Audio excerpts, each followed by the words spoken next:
ಮೊದಲನೇದಾಗಿ ನೋಡ್ತೇವೆ ಈಗ ನಾವು ವಾಟ್ ಈಸ್ ದಿಸ್ ಅಣುಬಾಂಬ್ ಮತ್ತು ಈ ಅಣುಬಾಂಬ್ನ ಕಾರ್ಯಗಳು ಮತ್ತು ಇದ್ರ ಬಗ್ಗೆ ಸ್ವಲ್ಪ ನೋಡ್ತಾ ಹೋಗೋಣ.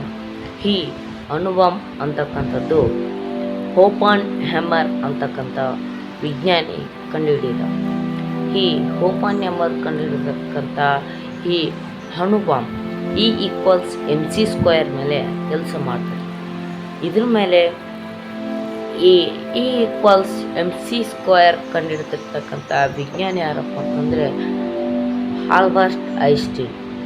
ಇವರು ಈ ಸೂತ್ರದ ಆಧಾರದ ಮೇಲೆ ಓಪನ್ ಹ್ಯಾಮರ್ ಇರ್ತಕ್ಕಂಥ ವಿಜ್ಞಾನಿಯು ಏನು ಕಂಡುಹಿಡಿತಾನಪ್ಪ ಅಂತಂದರೆ ಈ ಅಣುಬಾಂಬ್ ಕಂಡುಹಿಡಿತಾನೆ.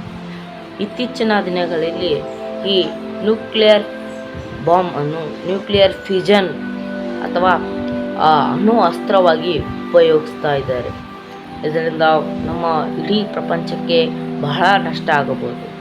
ಕಾರಣ ಏನಪ್ಪ ಅಂತಂದರೆ ಇತ್ತೀಚಿನ ದಿನಗಳಲ್ಲಿ ಈ ಅಣುಬಾಂಬ್ನ ಬಳಕೆ ಕೂಡ ಹೆಚ್ಚಾಗ್ತಾ ಹೋಗಿದೆ. ಇಷ್ಟು ದೇಶಗಳು ಈ ಅಣುಬಾಂಬ್ನ ಬಳಸ್ತಾ ಇದ್ದಾರಪ್ಪ ಅಂತಂದರೆ ಇದರಲ್ಲಿ ನಮ್ಮ ಭಾರತವು ಕೂಡ ಒಂದಾಗಿದೆ. ಈ ಅಣು ಅಸ್ತ್ರವನ್ನು ಸಾಮಾನ್ಯವಾಗಿ ಅಣುಬಾಂಬ್ ತಯಾರಿಸುವಾಗ ಯುರೇನಿಯಂ ಅಥವಾ ಇತರೆ ಕೆಮಿಕಲ್ನ ಬಳಸ್ತಾ ಇರ್ತದೆ.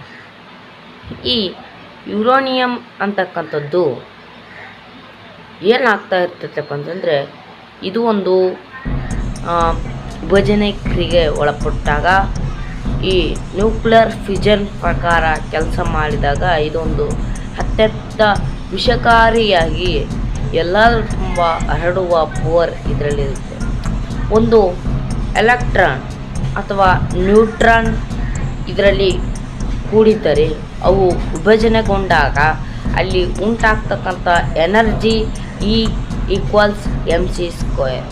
m ಅಂದರೆ ಮಾಸ್, c ಅಂದರೆ ಸೆಕೆಂಡ್ ಸ್ಕ್ವೇರ್.